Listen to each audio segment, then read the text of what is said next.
नहीं, मैं शुरू करते वक्त ऐसे ही पूछ रहा था कि रवि जी आपके बारे में क्या क्या कहकर शुरू करें। हमारे कभी कभी साथ में रहने वाले साथी, हमेशा रहने वाले साथी तो ऐसा है, हम दोनों मित्र हैं। यस, और वो बात अलग है, लेकिन अपना रिश्ता अलग है, वो हमेशा रहने वाला है। तो आदरणीय रविशंकर जी, निरंजन जी, दर्शन है यहाँ पर, सुभाष जी है, काफी सारे लोग दिखाई दे रहे हैं। मेरे मन में अभी अभी जैसे मैं सब देख रहा तो एक सवाल आ गया, निरंजन जी तुमची कोणती कोणती रूप अजून बाकी आहेत दाखवायची, और कौन से रूप आपको आपके दिखने बाकी है? क्योंकि अगर मैं जनरेशन की बात करूं तो वो जमाना आज भी याद है, डॉक्टर साहब आया करते थे घर पे, फिर आपकी जनरेशन, अभी एक तीसरी जनरेशन, कुछ ही दिन पहले आपने एजुकेशन में एक बहुत बड़ा काम किया जिसका मुझे सौभाग्य है, मेरे हाथों से इनॉग्रेशन हो गया, और आज एक नई बात उसकी शुरुआत होने जा रही है। कभी कभी संजोग की बात होती है, वर्क फ्रॉम होम, हम तो घर बैठे, आप भी घर पे हो या ऑफिस में हो, बाहर तो मुंबई में बारिश है रवि जी, मुंबई में बारिश बरस रही है, आषाढ़ का महीना शुरू है, और जब डेटा की बात आती है तो क्लाउड की बात आती है, और क्लाउड की बात आती है, डेटा की बात आती है, तो मुझे कालिदास जी याद आ गए, मेघदूत, मेघदूत। मैं ये दावा नहीं कर रहा हूं कि उस वक्त ये टेक्नोलॉजी अवेलेबल थी, ऐसे दावा, मेरा कोई दावा नहीं है, लेकिन कल्पना तो थी।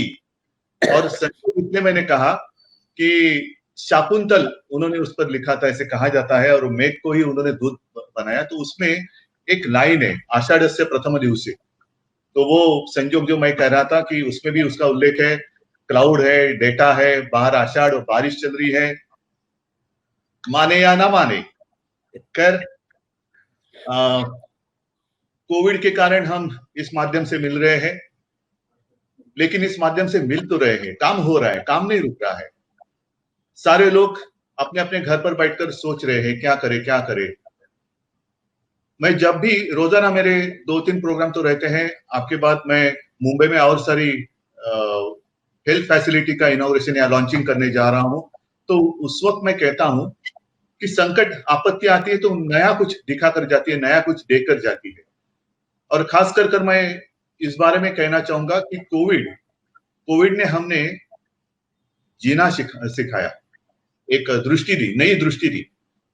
अदरवाइज हम ये जो सारी चीजें हैं, ये फ्यूचर के बारे में कर सकते थे, फ्यूचर में क्या होगा, फ्यूचर में ये होगा, फ्यूचर में वो होगा। अब फ्यूचर का दर्शन वर्तमान में करने वाले हीरानंदानी ग्रुप है, तो फ्यूचर में क्या होगा, नहीं, फ्यूचर को कोविड ने वर्तमान में बदल कर दिया। ये बदलाव कोविड के कारण हुआ है। जब भी कुछ क्रांति की बात करते हैं, रिवॉल्यूशन, क्रांति आधी अधूरी काम की नहीं होती, क्रांति पूरी होनी चाहिए, तो ही उसका उपयोग या हाँ सही है, उपयोग होता है। जैसे डिजिटल की बात करें हम, ठीक है, एक जमाना था ऐसे कि कभी टेलीफोन का एक जमाना, टेलीफोन की बात थी नहीं, लेकिन उसका भी एक उसकी खोज, टेलीफोन, आज जैसे हम कोसों दूर बैठे बैठे एक दूसरे को देख सकते हैं, बात कर सकते हैं, वैसे टेलीफोन ने उस वक्त एक सुविधा दे दी, कोसों दूर बैठे हुए लोगों को जोड़ दिया। अब वो एक क्रांति थी, उसका दूसरा रूप आ गया मोबाइल। किसी ने इमेजिन नहीं किया था कि मोबाइल मतलब अपने खीसे में लेकर हम पूरे दुनिया को लेकर घूम सकेंगे। अब उसी मोबाइल ने और एक दे दिया है। अब मोबाइल में क्या नहीं है, सारी चीजें हैं। मैं न्यूज़पेपर की बात करूं तो सारे मेरे न्यूज़पेपर उसमें है, पूरा डेटा उसमें है, गूगल है, जो भी चाहे सर्च मारो मिल जाता है अपने पॉकेट में, मतलब इतनी छोटी इसमें पूरी दुनिया या दुनिया से भी और कुछ चीजें हैं वो पूरी इसमें आ गई। इस्तेमाल कैसे करें, फोन है, फोन किसे करे, फोन पर क्या बात करें, वैसे वो सारी बातें हैं, उसका इस्तेमाल कैसे करें। इंफॉर्मेशन एंड नॉलेज, थोड़ी सी मैं उसमें थोड़ा फर्क करता हूं। इंफॉर्मेशन मतलब जानकारी होती है, और नॉलेज का मतलब है ज्ञान। नॉलेज मतलब वो इंफॉर्मेशन जो है उसको अगर थोड़ा सा अनुभव मिला दी जाए, मतलब अनुभव सर्वोत्तम गुरु माना जाता है, तो जब वो गुरु कुछ सिखाता है तो वो ज्ञान में उसका बदलाव होता है। तो जानकारी तो पूरी अपने हाथ में है, सर्च मारो आ जाता है उस पर। लेकिन अनुभव रास्ता बताता है, रास्ते पर जाना है नहीं जाना है, चलना है नहीं चलना है, हर एक की अपनी अपनी सोच होती है। आज मैं देख रहा हूं कि एक क्रांति पूरा रुख लेकर अपने साथ आ रही है। कल ही रवि जी, मैं आपको, मुझे खुशी होगी बताने के लिए, कुछ दिन पहले महाराष्ट्र स्टेट ने कोविड के दरमियान भी कुछ 1000 करोड़ के एमओयूज की, उसमें देशी और विदेशी कंपनियां भी शामिल थी। अब हम इन्वेस्टर्स को तो आमंत्रित कर रहे हैं, आइए भाई हमारे स्टेट में आइए, आपके जो भी उद्योग है हम आपको सहायता करेंगे, हमें आपकी इन्वेस्टमेंट चाहिए। इन्वेस्टमेंट तो आ रही है, इंडस्ट्री आ रही है, लेकिन लेबर कहां से लाए? लेबर भी ठीक है, कुछ तो हमारे राज्य में बाहर के राज्य से आते हैं, लेकिन हमारे यहाँ के भी भूमिपुत्र है, उनको कहां से जॉब मिलेंगे? तो हमने कल ही और एक डिजिटल महा जॉब्स पोर्टल लॉन्च किया। नई बात है, हाँ भी और ना भी। ना कैसे?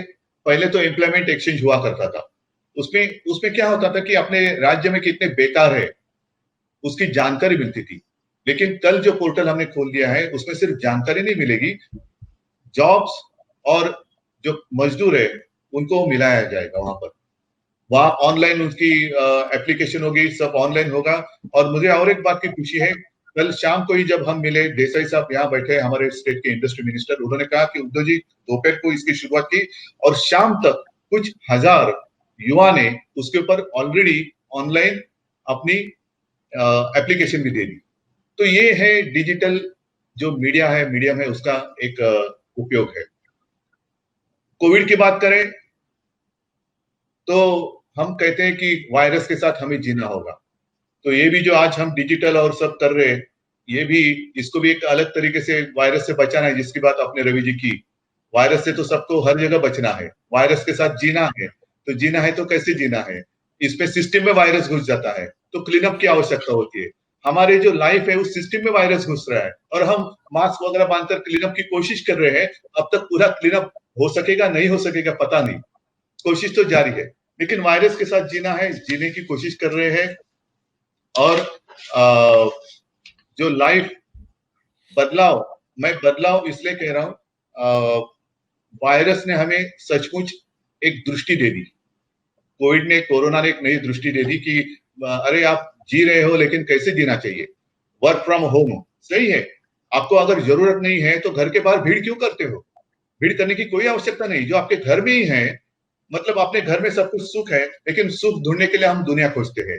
पूरी दुनिया ढूंढने के बाद पता चलता है यार ये तो अपने पास था ही। अपनी फैमिली की ओर हम कभी देख नहीं सकते, फैमिली के लिए काम करते हैं लेकिन फैमिली की ओर हमें देखने का मौका नहीं मिलता है। सुबह होती है, घर से बाहर पड़ो, रात कर आओ, थक कर सो जाओ, फिर फैमिली का मतलब क्या है, घर का मतलब क्या है? तो वर्क फ्रॉम होम मतलब काम भी करो, जिस फैमिली के लिए काम कर रहे हो उस फैमिली के लिए आपका सहवास भी जरूरी होता है, उसकी भी आवश्यकता है। निरंजन भाई, एक मतलब डेटा का है या डाटा का है?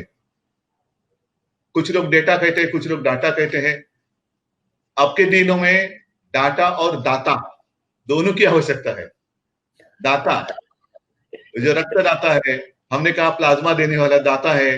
कल ही टाटा सन्स ने कुछ एम्बुलेंस, वेंटिलेटर्स और कुछ डोनेशन, मतलब वो दाता भी चाहिए, डाटा भी चाहिए, सबका मिला होकर हमें आगे जाना है। तो इसकी आवश्यकता तो हमें है और मुझे खुशी है कि आप महाराष्ट्र में ये चीज कर रहे हो।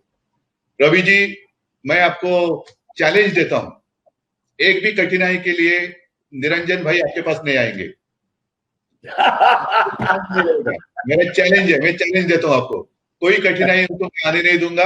आप वहां से इस्तेमाल करो, वहां से जो भी है हमारा जो डेटा सेट है वहां से इस्तेमाल करो। आपको कोई दिक्कत आई तो मुझे बोलो, वो भी नहीं आएगी। ये भी मेरा चैलेंज है। तो एक अच्छी बात है, पूरे विश्व की जब हम बात करते हैं कि अमेरिका में क्या चल रहा है, यहाँ क्या चल रहा है, वहां क्या चल रहा है, नहीं, लेकिन मेरे देश में क्या चल रहा है, कौन चलाएगा, कौन चलाएगा? और जैसे मैंने शुरुआत करते हुए कहा कि फ्यूचर की हम बात करते हैं, अरे कल का जमाना ऐसे होगा, मतलब मैं कुछ नहीं करने वाला, कल जो आएंगे वो देख लेंगे, मेरा कुछ काम नहीं है। तो आज हम कल की बात आज कर रहे हैं, कल करे वो आज करे और आज करे वो अभी, वो आप कर रहे हो। इसलिए आपकी अपनी सरकार, महाराष्ट्र की भी सरकार है और अपनी हिंदुस्तान की भी सरकार है, दोनों सरकार आपके पीछे साथ में खड़े हैं। आप आगे चलो, हम आपके साथ हैं। और सिर्फ आप ही नहीं, आप देश के और मेरे राज्य को आगे लेके जा रहे हैं, इसलिए पूरा समर्थन अपनी स्टेट गव्हर्नमेंट की ओर से आपको रहेगा। शुभेच्छा मी देतो निरंजन भाई, असंच पुढे चला आणि थोड्या थोड्या दिवसांनी तुमची नवीन नवीन रूप जी आम्हाला दिसत आहेत ती अशीच चांगल्या पद्धतीने दाखवत राहा, ज्याचा उपयोग राज्याला आणि देशाला होईल। मनापासून शुभेच्छा। जय हिंद, जय महाराष्ट्र।